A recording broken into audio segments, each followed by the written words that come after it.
कारण तुम्ही जरी कन्वर्ट झालात तरी ओरिजिनल जो इस्लाम आहे, जो अरबस्थानातून आलेला आहे, तो तुम्हाला तुमचा मानत नाही. भारतातल्या मुसलमानांना हे नीटपणे कोणीतरी सांगण्याची गरज आहे. भारतीय मुसलमानांचा प्रॉब्लेम हा आहे की त्यांच्याकडे कोणी समाज सुधारकच तयार होत नाही.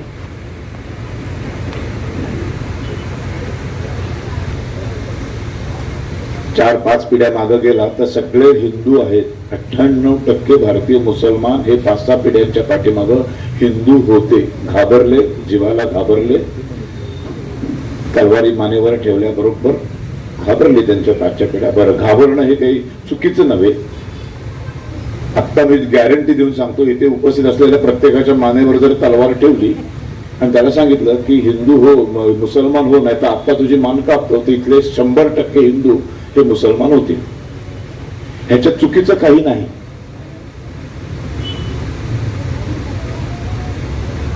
आपण होणार मुसलमान, घाबरणार, आपण मान कापली जाण्यावर घाबरणार नाही. म्हणूनच छत्रपती संभाजी महाराज हे छत्रपती संभाजी महाराज असतात. आपण सगळेच जण माना कापून घेतले तरी हिंदू सोडणार नाही असं झालं तर मग संभाजी महाराजांचं वेगळं महत्वच राहणार नाही. काही मग छत्रपती शिवाजी महाराजांचं वेगळं महत्वच राहणार नाही. सावरकरांचं, भगतसिंगचं वेगळं महत्व काय? कारण ते या सगळ्याला घाबरले नाही.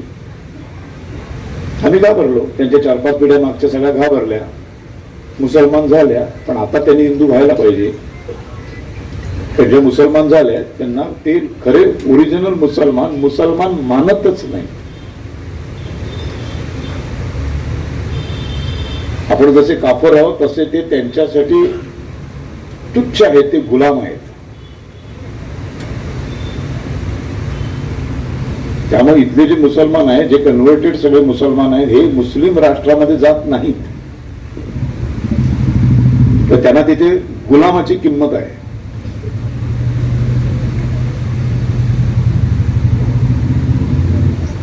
खरं तर हे सगळं राजकीय पातळीवर झालं पाहिजे. आमदार खासदारांनी सगळं तर केलं पाहिजे. त्यांच्याकडे ती पॉवर आहे, त्यांना संरक्षण मिळतं सरकारकडनं. हे मी बोलतो, माझ्या आजूबाजूला कोणी नाहीये पोलीस कोणी नाहीये, बंदूकधारी. आमदार खासदारांच्या आजूबाजूला ते असतात, त्यांना संरक्षण असतं. त्यांनी खरं तरी बोललं पाहिजे. एकच किस्सा सांगतो आणि थांबतो. आर्थिक नाकाबंदी किती महत्वाची असते. दुसरं महायुद्ध सुरू झालं, थोडे कष्ट करावे लागतील. फर्निचर बनवायचं असेल तर शोधावं लागेल तुम्हाला, आणि संपूर्ण जगाचं दारुल इस्लाम बनवायचंय. त्यामुळं प्रत्येक अशा व्यवसायांमध्ये प्लंबिंग, वायरमॅन, रिक्षा, टांगे,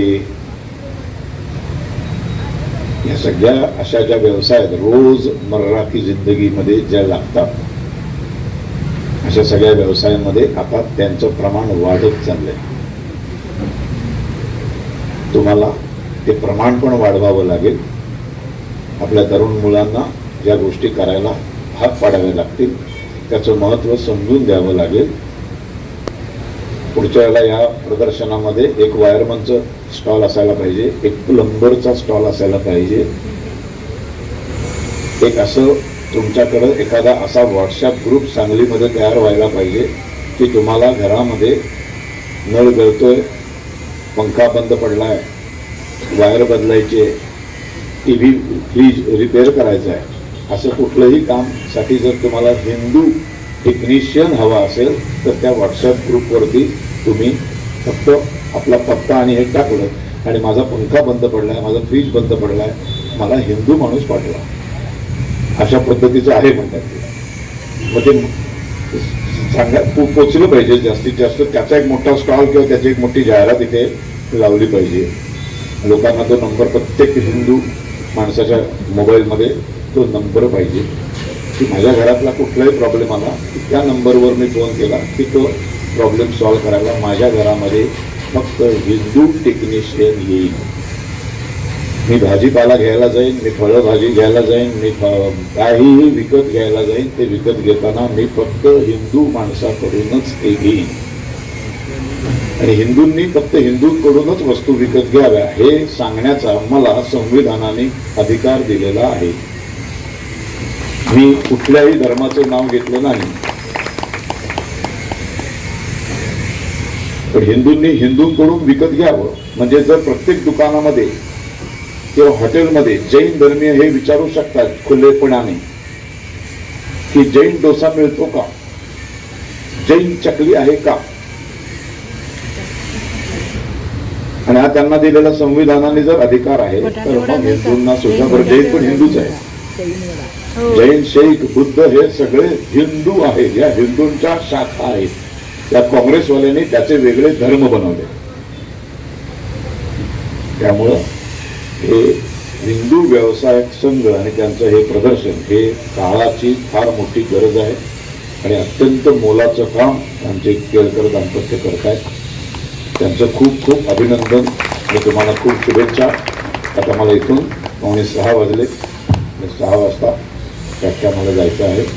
त्यामुळे आपण पण सगळ्यांनी तिथे व्याख्यान ऐकायला यावं आणि जर देशावर राष्ट्रावर प्रेम करत असाल, तुमच्या पुढच्या नातवंडांना हिंदू देशातच राहावं त्यांनी असं जर तुम्हाला वाटत असेल तर हे उपाय करायला सुरुवात करा. आज मला इथे बोलवलं त्याबद्दल मी केळकर साहेब तुमचा, वहिनी तुमचा सगळ्यांचा खूप आभारी आहे. इथेच थांबतो. जय हिंद, जय महाराष्ट्र.